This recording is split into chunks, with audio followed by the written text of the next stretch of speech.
Hello and welcome. Thank you for being here today and clicking on the video. My name is Zachary Keith with Fitness Simplified. And in this video, we're going to talk about really the basics of sports nutrition and, what characterizes a diet that is conducive to athletic performance. Now, like most things within nutrition, this sort of space, performance nutrition, sports nutrition, it's easy to kind of get sidetracked by the fancy things like the groundbreaking new supplement or whatever the case may be. But the stuff that I want to talk about in this video is really the groundwork that if you want to, really benefit from this intervention in regard to your athletic performance, this is the sort of stuff you got to get right first. So under this umbrella, the four things we're going to talk about is one, total energy intake or total calorie intake. You might hear me use those terms interchangeably, but they mean the same thing. Two, macronutrient intake. So, what is the macronutrient composition of that overall calorie intake? Three, micronutrient intake and food quality. And four, nutrient timing. And so specifically your, pre-training nutrition, intra-training nutrition, and post-training nutrition. So in line with that list, the first thing we're going to talk about is overall energy intake, overall calorie intake. Because calories in, calories out, that idea is something that I think is too much equated with simply like a bodybuilding or aesthetic type of purpose. But really, if your goals with nutrition are more, performance oriented, it still is the first thing that you need to get right. So in understanding how many calories you need in a day, the first step is to figure out what your total daily energy expenditure is, abbreviated as your TDEE. Now, an easy first step to doing this is to use some sort of equation or calculator like the one at tdeecalculator.net. I'll link that below if you want to check that out. For most people, this will be good enough. Actually, before I continue, let me define total daily energy expenditure because that I think can come off as overly fancy for what it actually means. It just means how many calories you burn in a day across all the things your body needs calories to do, needs energy to do. So, that includes breathing, your heart beating, the subconscious movement you do like fidgeting, exercise itself, and everything that is entailed under those umbrellas. So like I said, if you go to the calculator I recommended, tdeecalculator.net, and you input your information, it's going to spit out a number, a prediction of how many calories that your body is burning each day. Now again, for many people this prediction might be good enough, but for others it might be off. People vary in how many calories they burn each day, even if they have the same sex, height, weight, activity level, etc. There's a few reasons why this is the case. So one of which is that people vary in the size of their organs. So a person with a bigger liver, for example, is going to burn more calories at rest than a person with a smaller liver. And no, there is no way to consciously increase the size of your liver. It just is the way it is. Another thing is that people's behavior in regard to subconscious movement, like bouncing your foot, fidgeting, varies person to person. So for example, if you take two people with the same sex, height, weight, all of it, and you give them a meal, an identical meal, each person eats the same meal, person A might become more lethargic, more tired, move less, energy would go down, and it's all that stuff. Person B might start to fidget their foot a lot more. They might start to play with their hands a lot more, increase movement in response to that meal. Now, there's more reasons that you can get into on why people are going to vary, but my only point in breaking those up is to illustrate the idea that one, this is a prediction. It might not be perfect. It might be okay, but people vary. And if the data isn't working out in your favor, if you act on this prediction, that's a possible reason why. So if you are someone who wants to get down to the bottom of this and really nail down, is this prediction accurate or is it over or under predicting? What you can do to figure this out is the following. So one, you would eat this number of calories each day and you would weigh yourself every single morning. As you do this, you would monitor your body weight while eating at that number of calories each day. So if your body weight decreases, then the predicted number is actually representative of a caloric deficit for you, meaning that the predicted number is less calories than what your body is actually burning each day. If your body weight increases, then that means the predicted number is representative of a caloric surplus, meaning that the number that was spit out by that calculator is actually representing more calories than your body is burning each day. And if your body weight maintains, it doesn't change at that number of calories, then the predicted number was accurate. However, another caveat to this is that, as you may know, physical demands each day are different. The degree of stress you experience each day is different. There's many things that are going to influence how many calories you burn on Monday versus Tuesday. So it is better to view your TDEE more as like a range of plus or minus 150 calories from that expected number.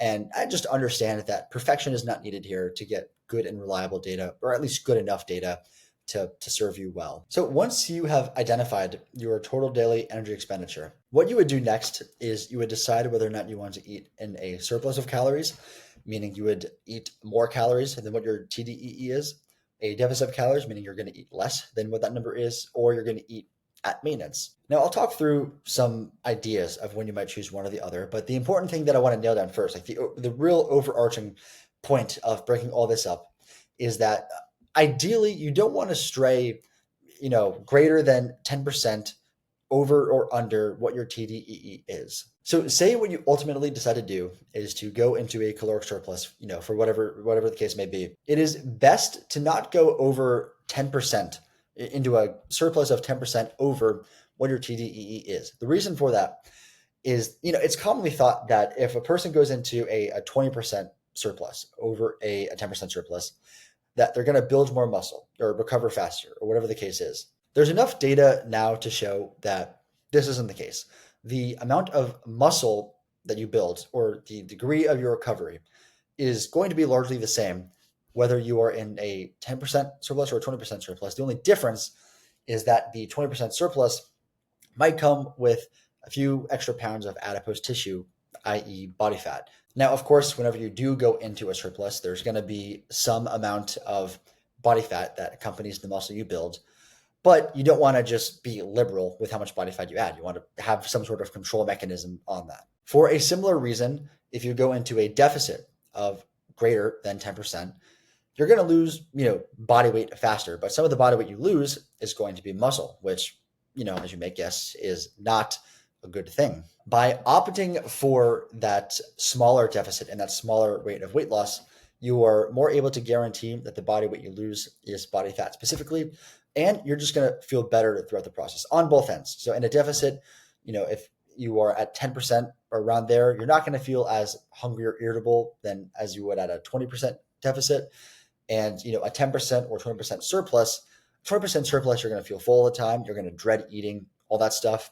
Whereas a 10% surplus is more manageable, more sustainable, which is important because you're going to want to be in that period for generally long periods of time. And plus, from a performance standpoint, how you actually perform in your workouts, the greater the deficit, the worse your performance is going to be, and the smaller performance improvements you're going to see.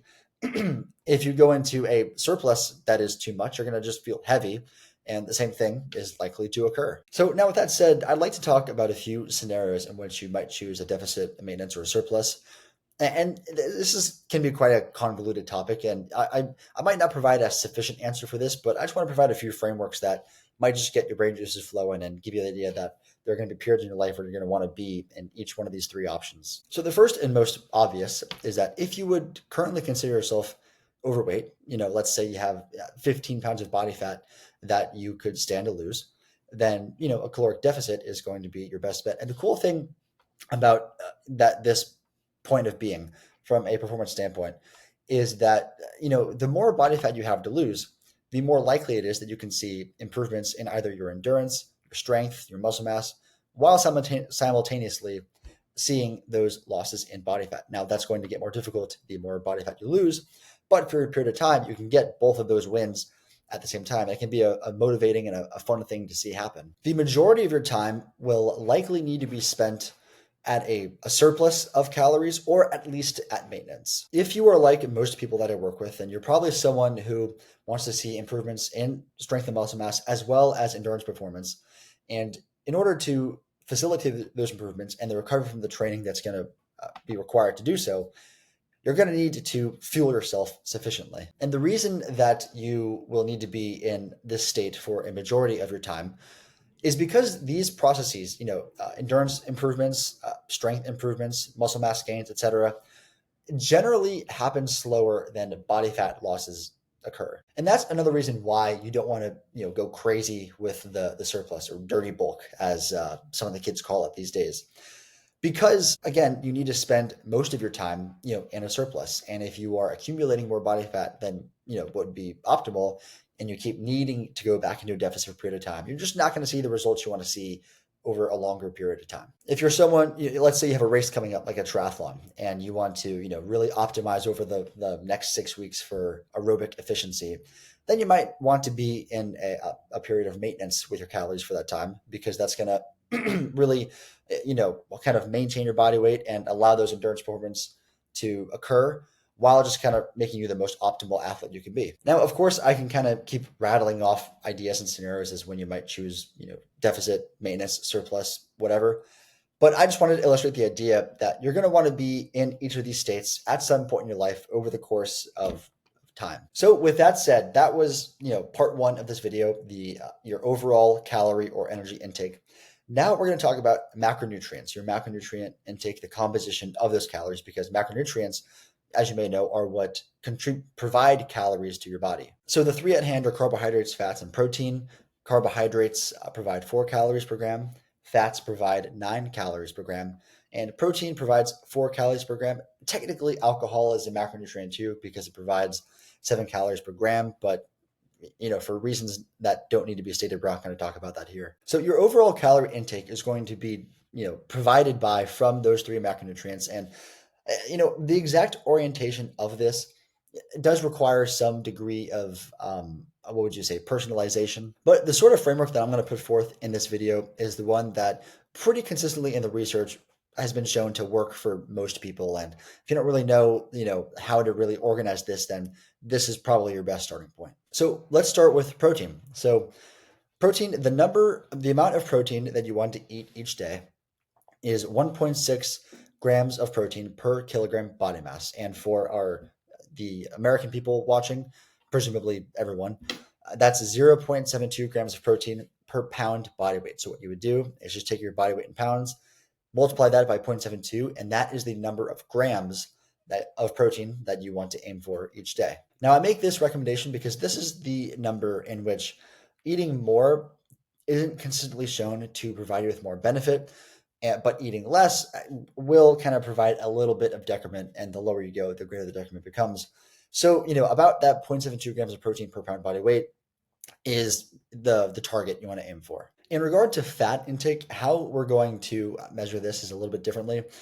What I'm going to recommend to you is to aim for, take your total daily energy expenditure, and 20 to 30% of those calories should come from fats. The reason for this is that it is commonly suggested that around 15% of calorie intake from fats or less is when things like hormone deficiency may set in. And so aiming for that 20 to 30% will, cover your bases there and allow you to eat the carbohydrates you need to fuel performance, which we're going to talk about next. So how you would figure this out is you would take the TDEE that we got from the first part of this video.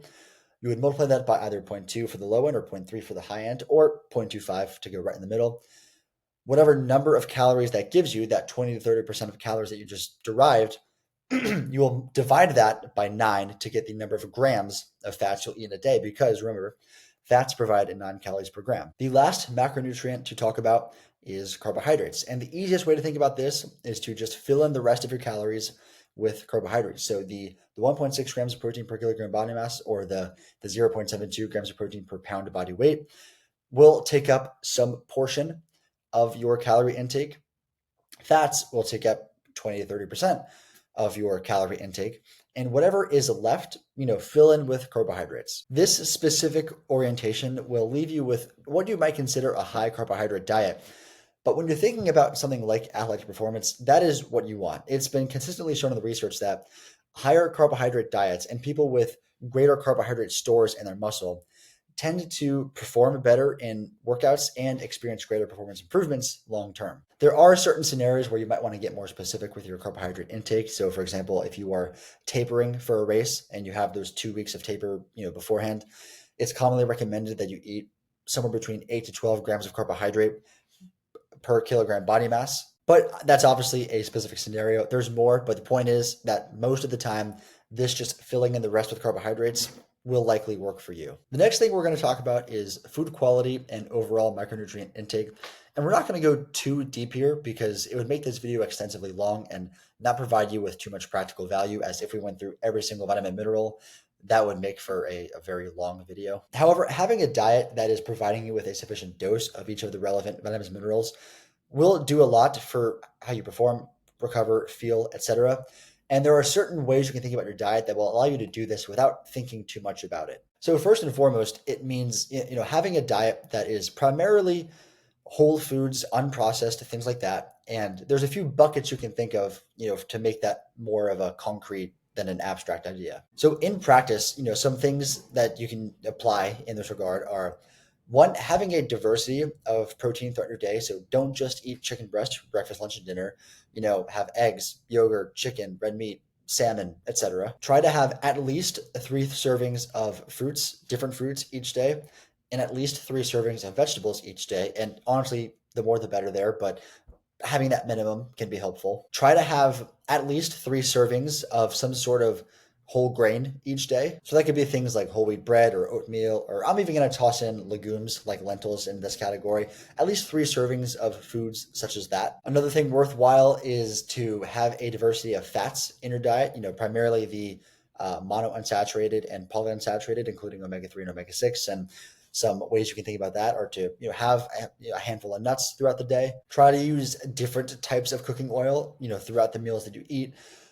Try to have some sort of maybe an avocado or fatty fish 1 to 2 times a week, or things like that. So the last thing that we're going to talk about in this video is food timing, or nutrient timing, or when you actually eat the foods and the nutrients that we've been talking about. So primarily there are 3 specific things we're going to look at. So your pre-training meal, intra-training nutrition, which might be important, it might not, and your post-training meal. Because apart from those specific scenarios, total nutrient intake is what matters. So in regards to the pre-training meal, first thing is, when do you eat it? 1 to 4 hours before the onset of training. Now, the closer you are to the onset of training, the smaller it should be, and the farther away, the larger it should be. And it is my experience that with endurance training specifically, most people will do better with a longer gap in between the onset of training and that pre-workout meal.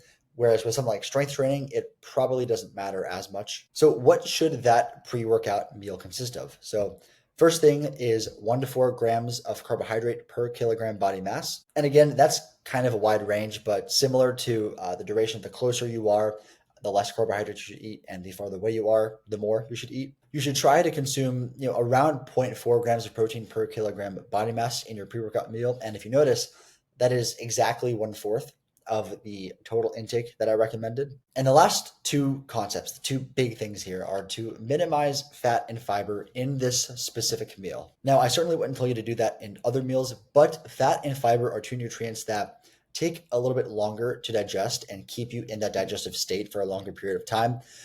So if you are in that digestive state at the onset of training, that can just make you feel sluggish, it can hurt performance, and it's just, you'll feel better if you minimize those 2 in your pre-workout meal. So next, let's talk about intra-training fueling. Now, this is only important if you are performing endurance training that is lasting longer than 1 hour. The reason for this is that this is the point where, in most people, carbohydrate stores will start to become, for the most part, depleted. And that is the point where true physical fatigue will start to set in. And many endurance athletes will call this hitting the wall when your carbohydrate stores run out. So what you're going to want at this point in the workout is 30 to 60 grams of carbohydrate per hour of work. And it's best if the product you're using has numerous different types of carbohydrates, because each different kind of carbohydrate has its own receptor that is brought into the body. And if the receptor gets saturated, that can cause an upset tummy, for lack of a better word. Now, again, 30 to 60 grams of carbohydrate is a pretty wide range that I just recommended to you. But the reason I say that, one, because that's what's recommended in the research, which, by the way, as usual, the accompanying article to this video will be referenced below, and all citations will be attached to the claims that they seek to support. So if you're interested in that, you can check that out. But the reason I say 30 to 60 grams of carbohydrate, one, because it's what's in the research, and two, people vary whether they do better with 30 or with 60 grams of carbohydrate per hour. It depends on things like intensity of exercise, sex, body weight, etc. So if you are undergoing the sort of training that would justify using intra-training fueling, then it's worth experimenting to see, when you feel best. If you are getting the carbohydrates through some sort of sports drink, the important thing is that the carbohydrates don't make up 8% of the fluid's contents, because then that's going to slow down, the movements of your gastrointestinal system more than you would like, and it's just not going to be as efficient of an uptake as would be optimal. The intra-training fueling would also be important. It would also be important to have electrolytes in this category of fueling. However, last week's article and video covered that in much more detail, so I'm going to link that down below if you're interested in that. Now, your post-training meal, to wrap up this video, you can be a bit more flexible than you could have been with your intra-training fuel or your pre-workout meal. As far as when to eat it, a good rule of thumb is to use your pre-workout meal as the guide for this. So let's say that you ate your pre-workout meal 4 hours before the onset of training. That's a pretty long time, and if that's the case, you're going to want to get that post-training meal in pretty quickly after your training. Conversely, let's say you had your pre-workout meal 1 hour before the onset of training. That was pretty close. You could probably wait, 2-3 hours if you needed to. But for the most part, it's up to you whether you eat right after, an hour after, whatever feels best to you. As far as the contents of this meal, it should be rather similar to your pre-training meal as far as carbohydrates and protein go. You're going to want to replenish those carbohydrates, and it's a good time to get that protein in. However, you can be a lot more liberal with the fats and fiber of your day's intake. So that is going to wrap up this video, and those are the four most basic things that you should get right when you are constructing a diet that is oriented towards some sort of athletic performance. Of course, there is fancier things that you can get into that I will cover in the future, but that's going to end it for this video. I want to thank you again for being here, and I will see you next time.